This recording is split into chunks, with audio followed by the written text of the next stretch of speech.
Please stand by for an incoming transmission from the Hagley Historian. We'll be going live in 5, 4, 3, 2, 1. Good morning, everyone. I'm Lucas Clawson, historian with Hagley Museum and Library, and this is Live with the Hagley Historian. Thanks for joining me today. This is part of Hagley's Hagley from Home initiative, also the larger Museums from Home initiative. So staff and visitors now aren't able to get to Hagley Museum and Library, but we're still thinking about ways to bring content to you. So we're going to do this live stream and other content. Please check out our Facebook page, my Facebook page, as Lucas R. Clawson, Hagley Historian, to see content that's coming out, videos, Facebook posts, other sorts of things. So check us out when you can. But today, I'm coming to you from my home, Hagley from Home, here in beautiful Wilmington, Delaware, where I'm going to talk with you about one of the objects in our collection, a Confederate Civil War uniform coat, plus some of the ins and outs of figuring out what this thing is and the importance of primary source research, material culture evidence, mystery, intrigue, love, primary source documents, as I promised. It should be a wonderful, fun time. So let's get into the program. Another thing to point out to everyone, we're on about a 20 to 30 second delay, which will depend upon however long it takes the stream to get from my computer through my modem and then out to you all. What I'd like to do throughout this is if you've got a question, type it in. I can see when questions pop up, and I will try to answer them as we go, or you can wait to the end. Another thing that I want to point out as Pete Tuttle saw the cat photobomb, this is Lucian, my production assistant, hanging out here behind me. He's going to sit over my shoulder and make sure I say all the right things today. So if you see him walking about, the two other production assistants, Gabriel and Elliot, are sitting just off screen here, so you may see them wander in at some point. So let's get into the show. What I'm going to talk to you today about is a talk I've developed called Trophies Brought In by Drayton, how a Confederate uniform ended up in Wilmington, Delaware, plus how I figured all of this out. So we have this item in our collections.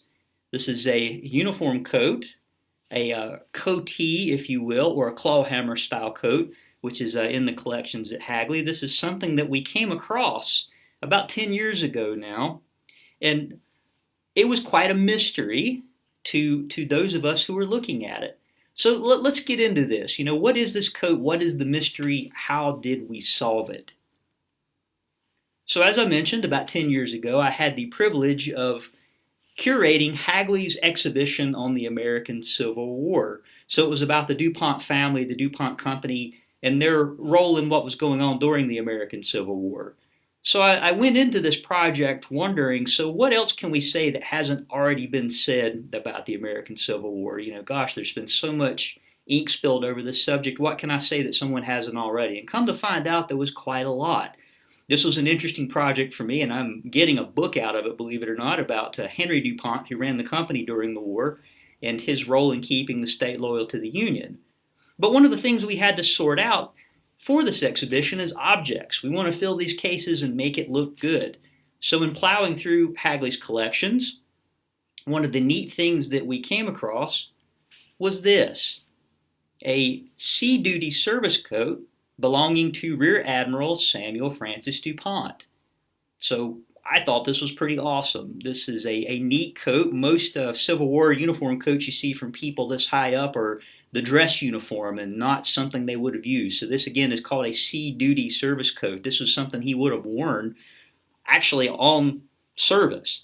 And so a few things to point out about it is those sleeve braid, you know, all the pretty stuff on the sleeves, and then the shoulder straps that are up on the shoulders are the first iteration for the rank of Rear Admiral. So Admiral DuPont was one of the first people in the U.S. Navy to receive the grade of Rear Admiral in 1862 during the war. This is pretty awesome because we're going to get to put this coat on display. Fantastic, a wonderful thing for the exhibition. We have photographs of him. So on the right there is Rear Admiral DuPont wearing the coat, which you saw in the previous photo. And in the smaller photograph, you see a group of people standing on the quarterdeck of the USS Wabash, which was Samuel Francis DuPont's flagship when he was commander of the South Atlantic Blockading Squadron. You can see him there second from left, again wearing the coat, which you saw in the previous photograph. So this is fantastic. We have a lovely object that we can put on display in the exhibition, but in the same box, we came across this.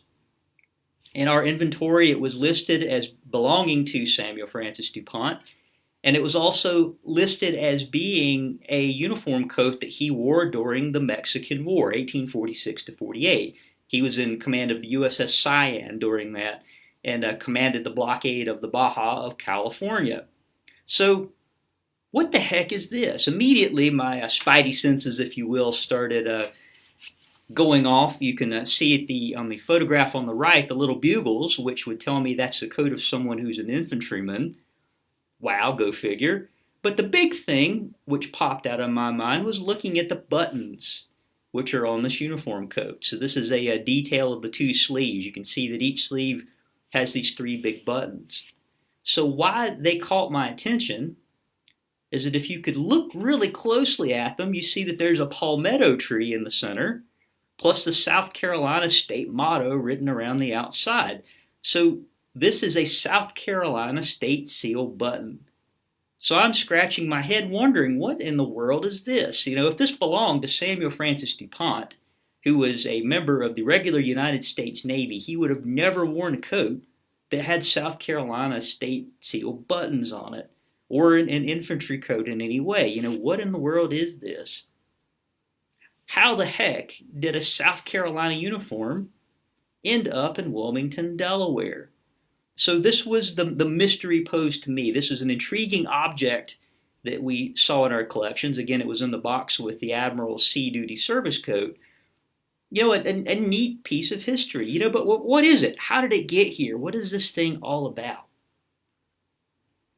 So in order to solve this mystery, we have to use a combination of material culture evidence and documentary evidence, which are primary source documents. So remember, last week I was talking about the documentary evidence, primary source documents. You know, what these are original letters, documents, anything that people created in the time in which they lived that we can use as the raw material to create history. So we can use this to document other things like this uniform coat. So what I'm going to walk through with you today is the questions that I asked and how I went through the process of figuring out, again, what this thing is and how it ended up in the collections at Hagley.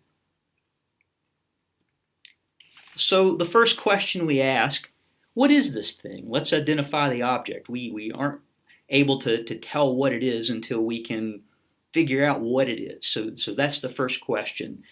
I personally have done a lot of work in the material culture of the U.S. military, have done a lot of volunteer work with the National Park Service, various state parks, museums that deal with military history. So I had kind of an idea of what I was looking at when I first laid eyes on this coat, like being able to immediately identify the Sea Duty Service Coat from Samuel Francis DuPont.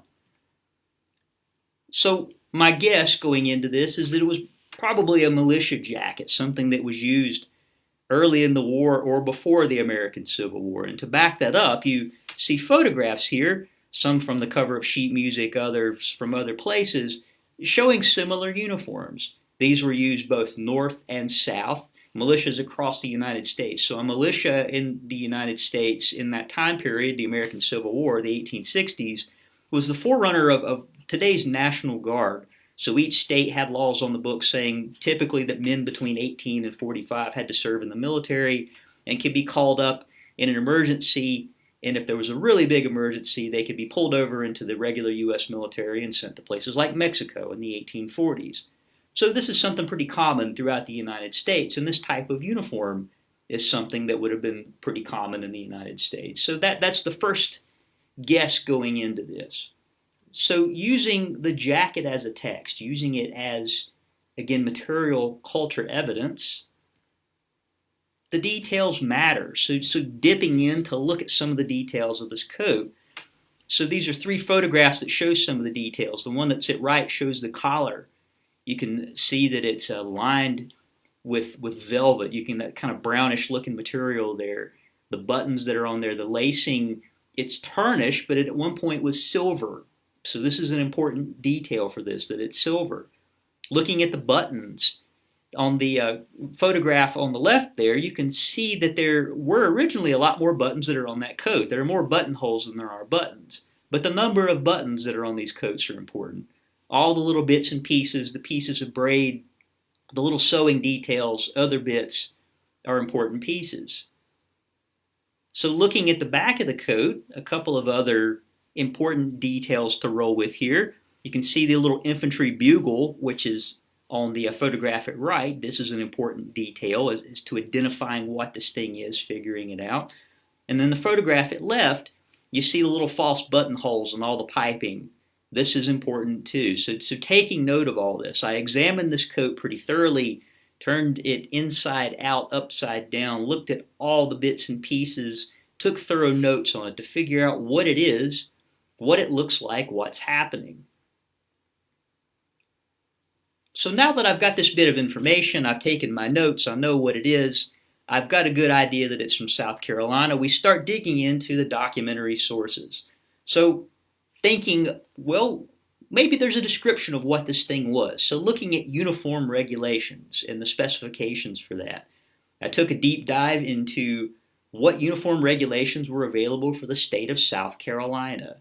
So there were several from the Revolution in the 1770s, all the way up through the American Civil War, the 1860s, 1861. So one of the main ones getting into the American Civil War was called the Uniform of the Militia of South Carolina, as prescribed by its General Assembly at its session of 1839, published in Columbia, South Carolina in 1840. This was the main set of uniform regulations for the South Carolina militia up until they revamped them. There was a set in the 1850s and there was another set in 1861, but the regulations didn't change. This is the set of regulations that they based their uniforms off of all the way up until the Civil War changed that. So this jacket followed the specifications for the uniform of a field grade officer almost exactly to the letter. And so what does that mean, a field grade officer? That means people who have the rank of major, lieutenant colonel, or colonel. These are people who command battalions or regiments, and a battalion is a part of a regiment. People below that are called line officers. So they would have the rank of cornet or ensign in the military of that period, up through lieutenant and then captain. So these are people who are in command of squads and companies. So as you break down the military organization, these are the people who command the smaller bits and pieces. But for field officers, the things that really stick out is the number of false buttonholes that are on the back, that you've got the 4 that are shown on these tails. Also the number of buttons that are on the sleeves, that a field grade officer would have 3 buttons on the sleeves. And then the arrangement of the collar lacing, which you can't really see in detail in this photograph, but that's an important detail that you could really hone in on when you see this thing in person. And then also if you look at the photograph on the left, there's a little piece on the right shoulder of the garment. This is a silver loop to hold on what's called an epaulet, and this is what would show your rank. The epaulets are missing from this coat, but that's an important piece, meaning that that's where that went, that if you showed your rank, that's where it would go. So this followed almost to the letter, again, the regulations for a field grade officer. So more details that help us hone in on the time period and what this coat is all about. One is that there's extensive machine stitching throughout this garment. So this is an important detail because the first practical, commercially available sewing machines appeared in the American market in the mid-1850s. So you have Singer, Wheeler and Wilson, and a couple of other small companies that are putting these things out. So you're having to, again, look at these little details to think about all this. So the extensive machine stitching tells me that this thing can't be any earlier than about the mid-1850s. So this is helping us drill down on the details. So a few more details to add to this coat. It's a finely tailored garment. There's no sloppiness in it. Everything is done nicely. The stitching, any hand stitching is just beautiful and perfect. It looks amazing. There's a nice velvet collar lining, so it's not any cheap cloth that's just lining the collar. The silk sleeve lining that's in it, this is again not cheap cloth. It's a really nice alternating blue and yellow stripe lining in the sleeves. There's gorgeous handwork details. So like on the tails of the coat, you can see little bits of embroidery and stitching to highlight this thing and make it look fancy. And also the fabric that it's made out of is a really nice broadcloth. This is not cheap stuff.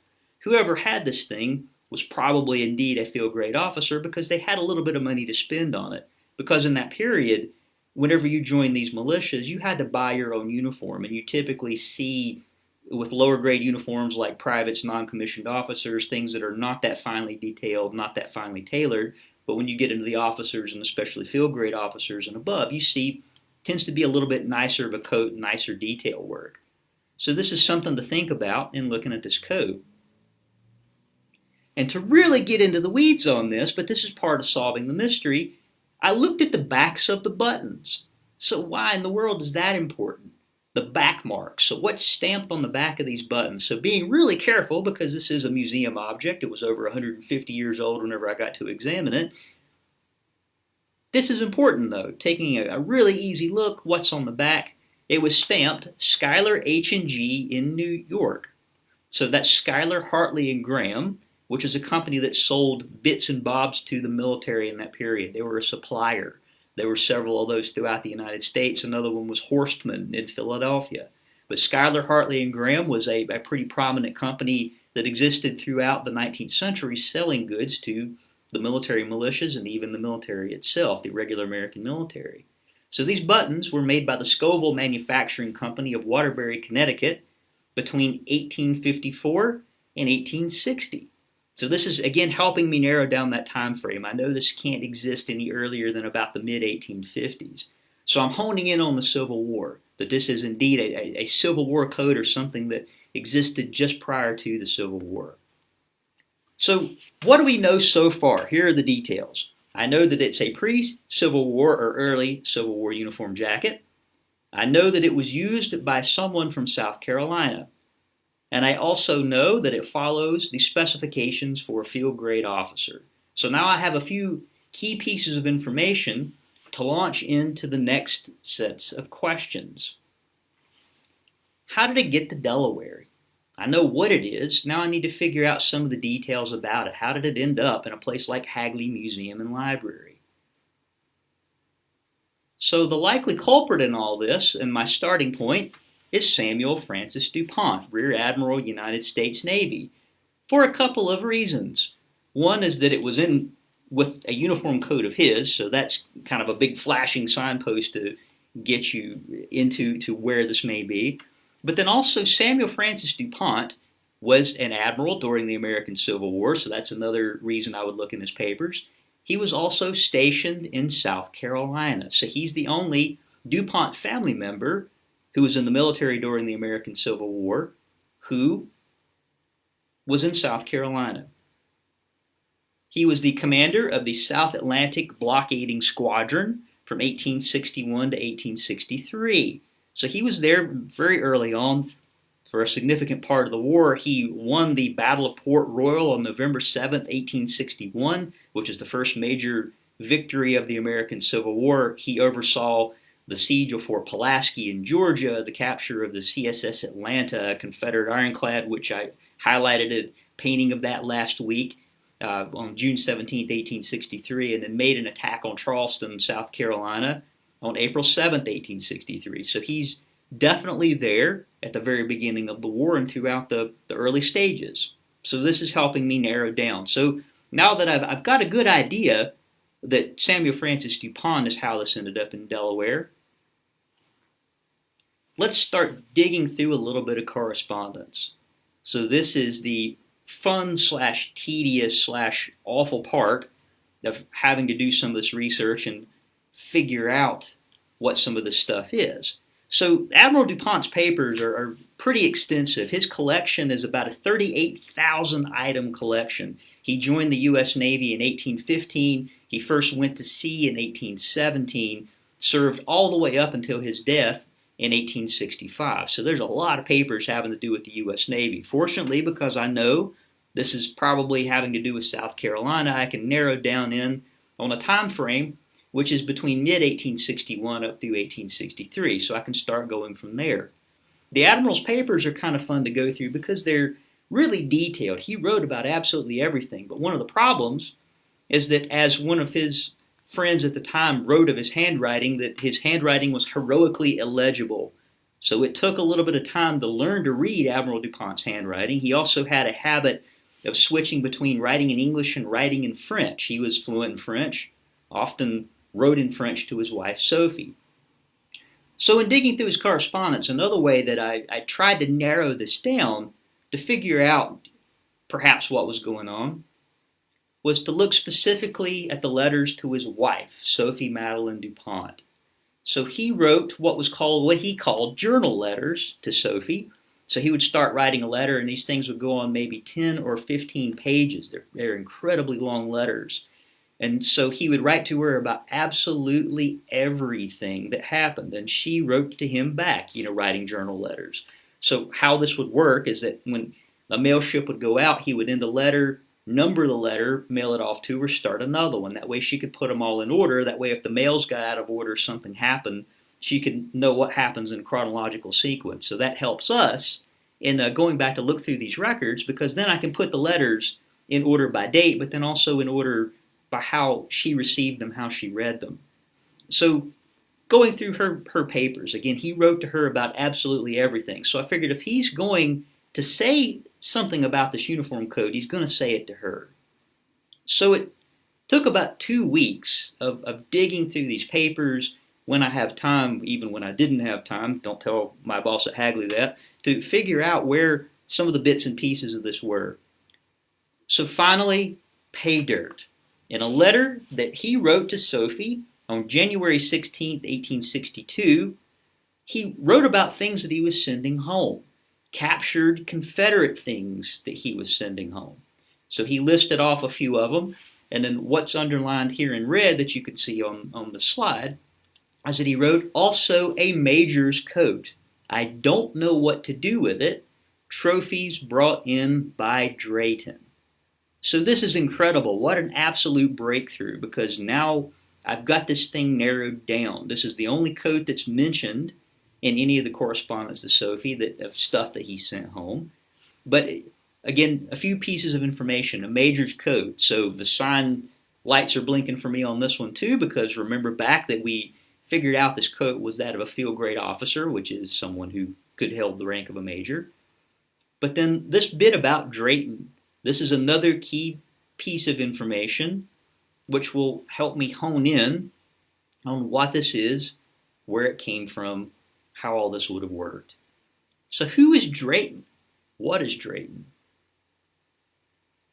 The Drayton in question is this guy, Captain Percival Drayton, a native of South Carolina, but also a member of Admiral DuPont's staff. He ended up being Admiral DuPont's flag captain for a while, so he's one of Admiral DuPont's right-hand men, so to speak. So Percival Drayton ended up leading a lot of raids, a lot of squadron activities throughout South Carolina, Georgia, and Florida during the American Civil War. So he's a pretty important guy. He's someone who would have had close contact with Admiral DuPont, but would have had literally boots on the ground for operations in South Carolina. So Samuel Francis DuPont went a lot of places, did a lot of things, but because he was the grade of Rear Admiral, he likely wouldn't have been the person to go on a raid or to go into any sort of place to pick up anything. Some people would have had to send them to him. He would have seen stuff maybe a few days or even weeks after an action had happened, after a battle had happened.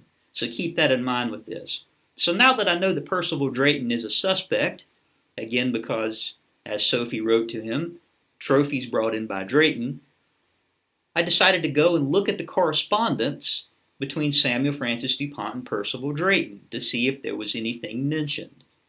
Because, again, Drayton was a right-hand man to Samuel Francis DuPont, there's a lot of correspondence there. It didn't take me long to figure out that I was hot on the trail with Drayton. So he sent this letter to Samuel Francis DuPont on January 3rd, 1862. And in part this reads, accompanying this, meaning this letter, I send the coat which was with the things picked up by one of the officers at North Edisto. Perhaps you can find some use for it. It is that of a major. So I know that I'm on the trail because the major, as Admiral DuPont wrote to his wife Sophie, that the coat was one of a major. So now I know we're talking about the same thing. This is a letter from Drayton, so that lines up with what was in Sophie's letter. But it also gives me a couple of other key pieces of information. Now that I know that this comes from some kind of an action somewhere, but that it was picked up by one of the officers at North Edisto. So this gives me information to dig in and figure out, working backwards, so what is North Edisto? What does this have to do with anything?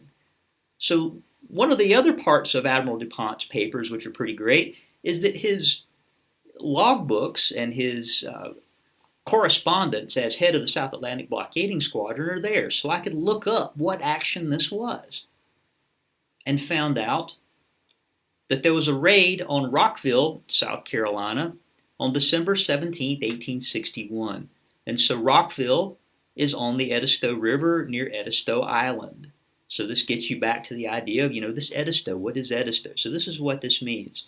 So in looking through the Admiral's papers, looking through the correspondence, corroborating that with other records that are in Admiral DuPont's papers, I was able to piece together what happened and how this coat was picked up. So it was picked up on this raid on Rockville, South Carolina, December 17, 1861. So Percival Drayton led a squadron of gunboats to the Edisto River, to Edisto Island, to clear out Confederates that were there. So they pulled up to the town of Rockville, fired a few shots, and went ashore. There were some ex-slaves, recently escaped slaves, that whenever they went ashore, they asked them, where are the Confederates? Where are these guys? We want to clear them out. The slaves said, well, there's a camp about a mile north of here. So the Navy landing party, a Navy infantry force, went to the Confederate camp and saw that it had recently been abandoned. And whenever they came ashore, apparently the Confederates didn't want to tangle with the Navy and got out. But they left everything behind. And as Percival Drayton wrote to another one of his officers, that they picked up everything worth carrying. This included flags. It included all the official papers of the Confederate unit that was there. They picked up Sibley tents, which they gave to the U.S. Marine Corps, who had lost all of their equipment the month before in a storm on their way down to South Carolina. So they picked up all sorts of things. And one of the bits that they picked up was this coat, which ended up in Admiral DuPont's hands. So now I know the circumstances behind this getting picked up, that this was a coat picked up on December 17, 1861 in this raid on Rockville, South Carolina. The junior commander gave it to Percival Drayton. Percival Drayton in turn gave it to Admiral DuPont. Admiral DuPont in turn sent it home to his wife Sophie DuPont, and it's been on the Brandywine in Delaware ever since. And that's how it ended up in Hagley's collections. But the search is not over. Let's take this a little further and think a little more about this. So I'm curious now, who might have owned this coat? Now, wouldn't that be fun to be able to figure that out, to really complete the paper trail on all this?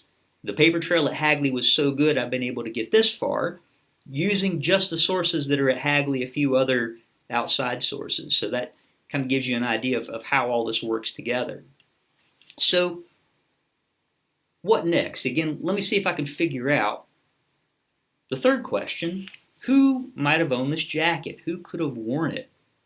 What's the idea with this? Let's see if we can sort this out.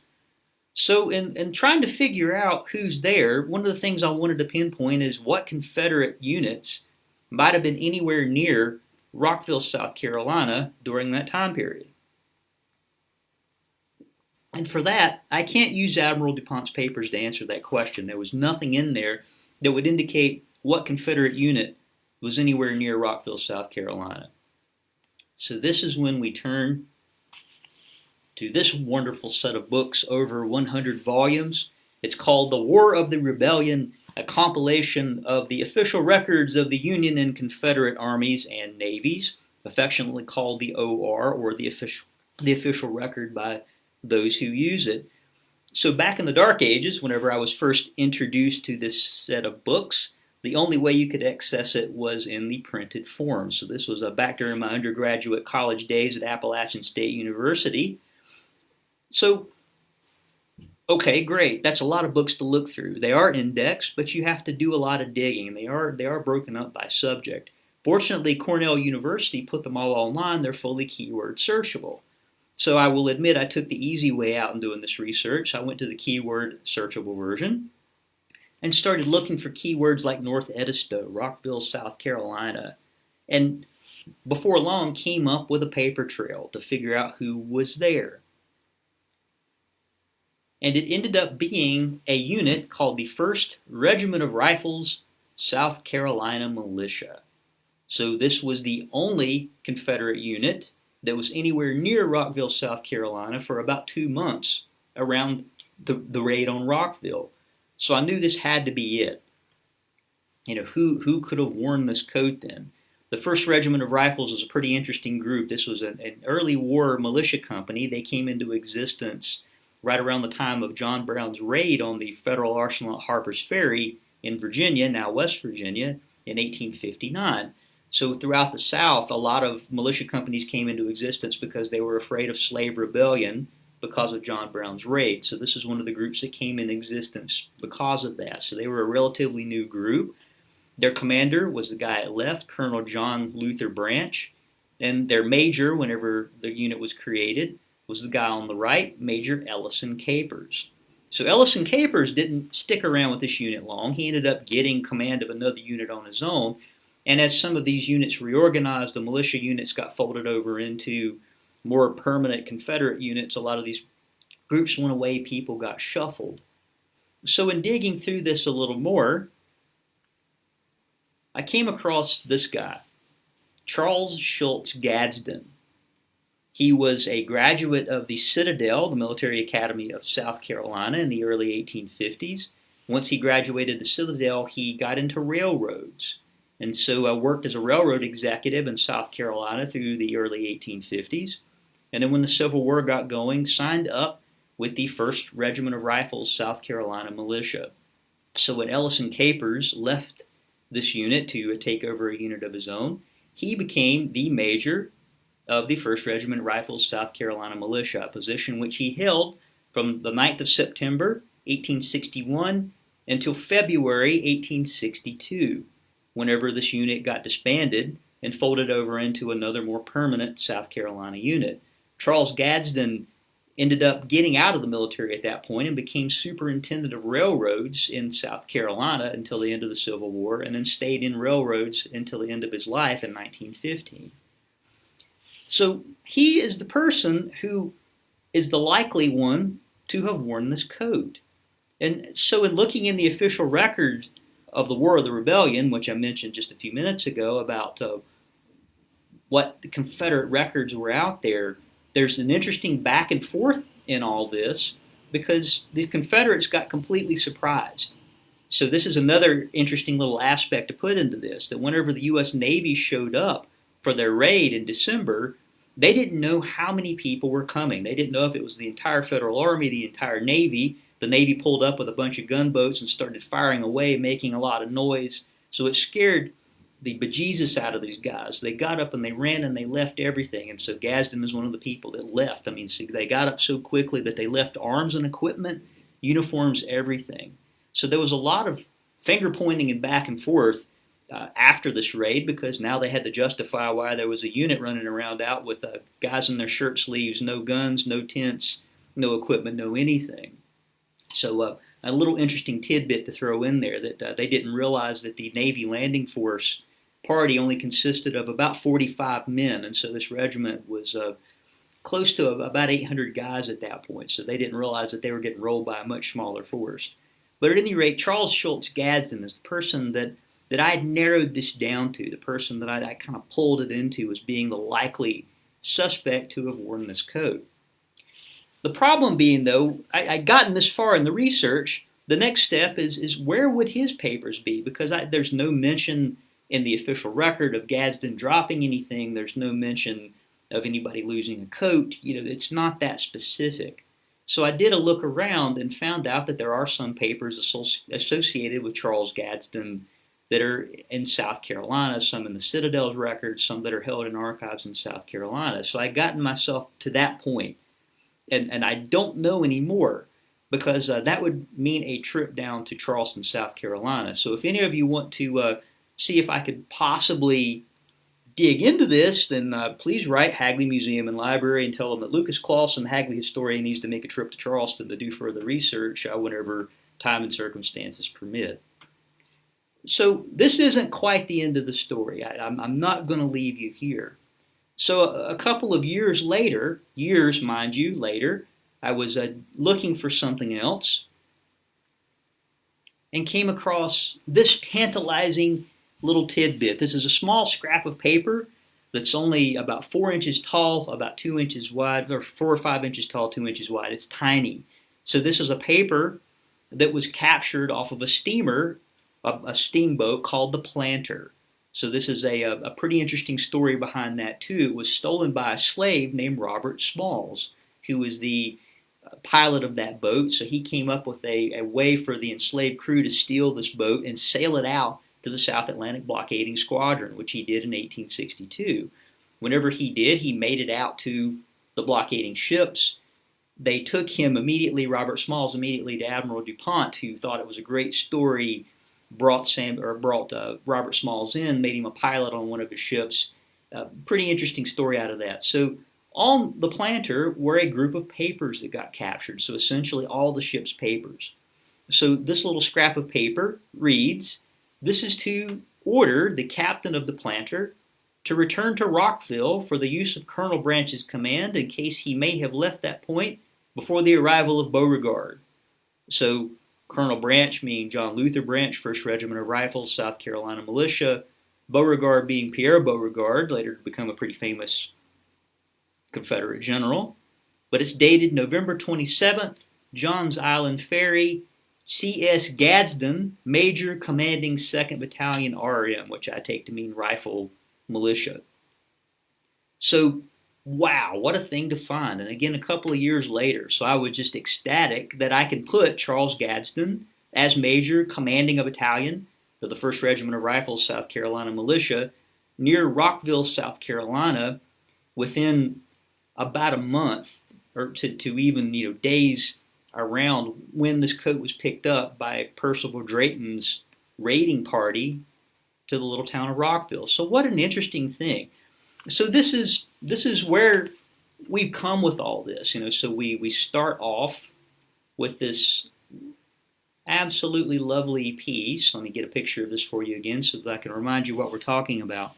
This Confederate coatee with the South Carolina state seal buttons, this which follows the regulations to the letter about being a South Carolina militia coat for someone with the rank of, or for a field officer, someone perhaps with the rank of major, and then the entire process of figuring out what it was, how it came to Hagley. So it's quite a story to get us to this point.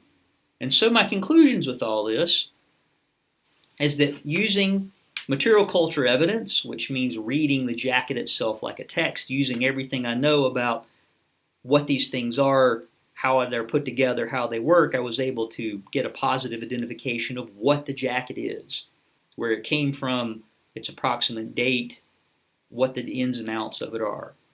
I also was able to get a clear understanding of how it came to Delaware and the circumstances behind its acquisition, meaning how did it get there? How did someone pick it up? How did it get brought home as a trophy? Pretty interesting stuff. But also where I've got to leave it is that I've got a really strong candidate as to whose coat it might have been, but I need to do further research to be able to positively identify that. So that's kind of how all this works out, as you can get things so far. This is a rare and unique thing, though, that I can get such a wonderful paper trail, such a wonderfully complete paper trail, based so much on Hagley's collections that I'd say about 90% of the research that I did on this uniform coat came from what is available in the library at Hagley, and then also what's available in the object collections at Hagley. So using the two together. So this will give you a good example of how you can combine the two to do research on something, to figure things out, and give a really in-depth and thorough interpretation of something which is in a museum's collections. But again, this is where I'll leave you with all this. So I'll take a second, and I realize there's a bit of a delay. And if anybody wants to ask any questions, type them in on the comments section, and I will do my best to answer them for you. So we'll take a few seconds, and sorry for the bit of a dead air time here while we wait to see if anybody asks anything. But I'm happy to tell you more about this coat, more about Samuel Francis DuPont's collections, more about some of the other wonderful things that are at Hagley. Or we can go back and look at some of the photos too.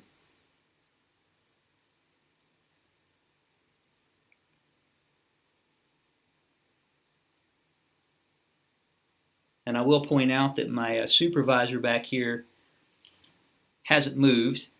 He's got his paw up in the air. I guess he's signaling his sign of approval here. And that's Lucian, by the way. If I didn't say that earlier, that's Lucian's name.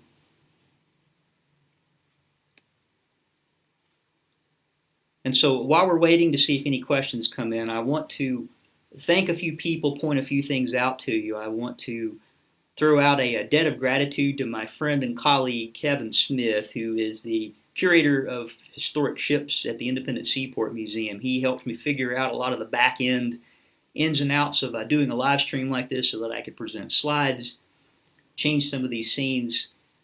Pretty awesome stuff, so I want to thank Kevin for that. I also want to throw a nice shout out to Matt Micklitz, who is at the Winterthur, who, if you've not got anything going on at 11 o'clock, so right on the heels of this, he's going to walk you through some of the how Winterthur takes care of their collections, how they do some of cleaning. He's already done one walkthrough of collections there, which is pretty awesome. If you've got the time, please join in. I know I'm going to switch over as soon as we get off the live stream here.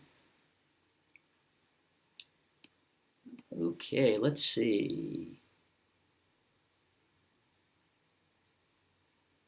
One of the questions here is from Georgia Dudley. Could you tell us more about Samuel DuPont taking over for Pulaski? Well, that's something I can tell you a good bit about. That was quite an operation. That was considered to be one of the toughest nuts to crack, so to speak, in the Confederate defenses on the coast, the southern coast. So that Fort Pulaski in Savannah, Georgia, Fernandina in Florida, and Charleston, South Carolina were considered to be some of the more important points. And part of the reason Pulaski is that it was this fort with these huge, thick walls. And so the Navy and the Army worked together to figure out how they were going to take down this fort. And so one of the new things, the new technologies that got used in that era were rifle cannons. So no one had, they had tested them, but this was the first time that they really got used in a big way in combat. And so what the Army and the Navy together figured out at the Battle of Fort Pulaski was that you can use a combination of rifle guns and smoothbore guns to reduce a fort, which means tear a fort apart, especially a brickwork fort, quicker than anybody thought that they could. So they found out when they would shoot a rifle gun, because the bullet has so much velocity, it buries into the fort itself. And it doesn't do a lot of damage. And if you use a smoothbore gun by itself, it hits and it crushes out a lot of stuff right where it hits, but then doesn't do a lot of damage. But they figured out if you can shoot a hole with a rifle gun and then use the smoothbore guns to crush out all the brickwork around it, that you can make the brickwork fall pretty quickly. So Fort Pulaski ended up falling within about 24 hours of this combined operation. And they originally thought that it was going to take more than a week or maybe even a month to break down the walls of that fort. So Samuel Francis DuPont's sailors contributed artillery to this. They contributed their expertise. But then also he had ships stationed outside of Savannah, off the Savannah River, to make sure that no Confederate ships could come and go during this time period as well. So this was a pretty major victory on his watch. But he did work to do combined operations with the Army and Navy on it. So we've got a question here from Tyler. Can we scroll back through the photos of the uniform details again? And we certainly can. Let me pull this out. So the uniform itself, we'll start here. This is what it looks like on a mannequin. So you're seeing it from the front the sides, and then the back. And then to get into some of the specifics of this coat, one of the things to really point out is the coat, or the photograph on the right. You're seeing the collar. So it has 4 buttons on the collar. There's hooks inside the collar to keep it closed, but it's a gold lacing, so it's set up like false buttonholes. So this is it looks similar to a regular U.S. Army jacket from the 1820s, 1830s. So if you see some of the paintings of people like Don Troiani, they're depicted there. You can also see photographs of it in other places, but then there's photographs of similar jackets to this, and the Echoes of Glory series about uniforms of the American Civil War, so you can see some uniforms of this type.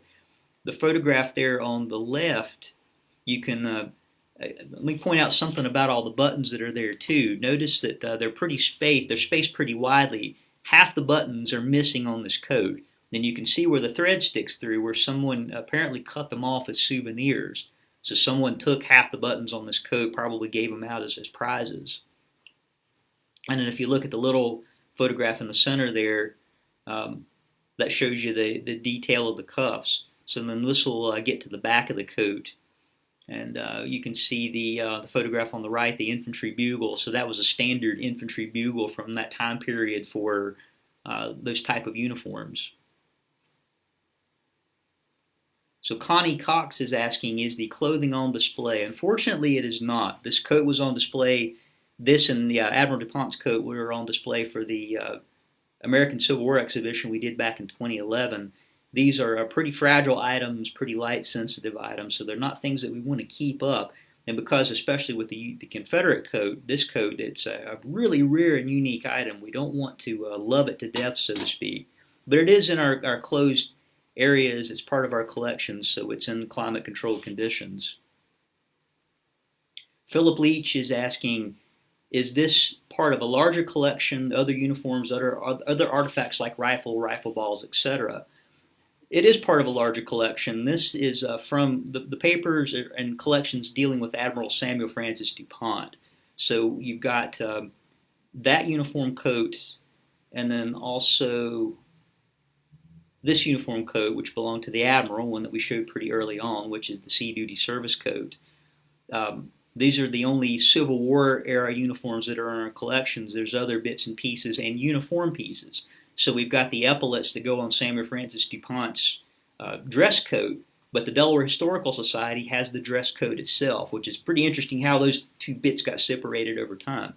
There are rifles, other bits that are in our collection. Most of them don't come through Civil War collections, but from the collections of the DuPont Company. So they're rifles that the company tested over time, or ones that belong to specific DuPont family members. There's not many of them. There's only about 2 or 3 that are there, so there's not that much, but there's several collections that include Civil War artifacts and those type of things.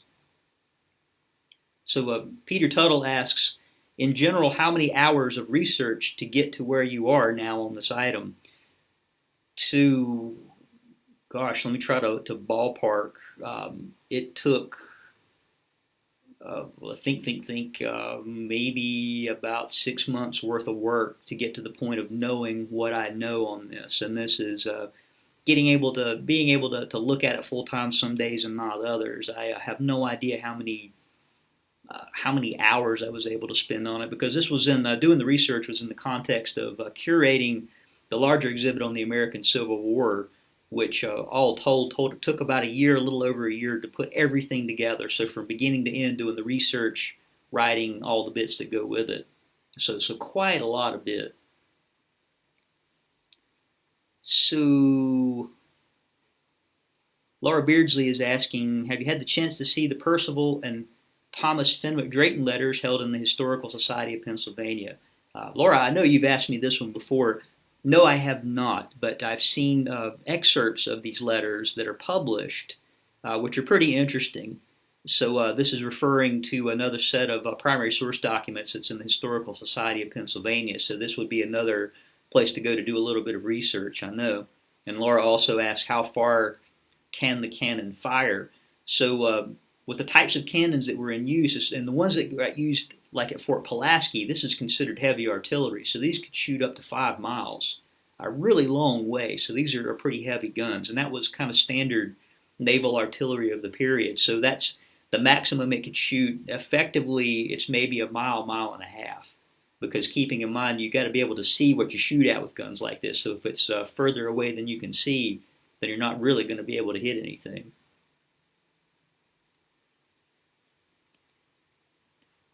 So I'm looking through, I don't see that there's any more questions. We'll stick in a little bit. I hope that I've answered the questions that are there, and I hope that I've not missed anything here.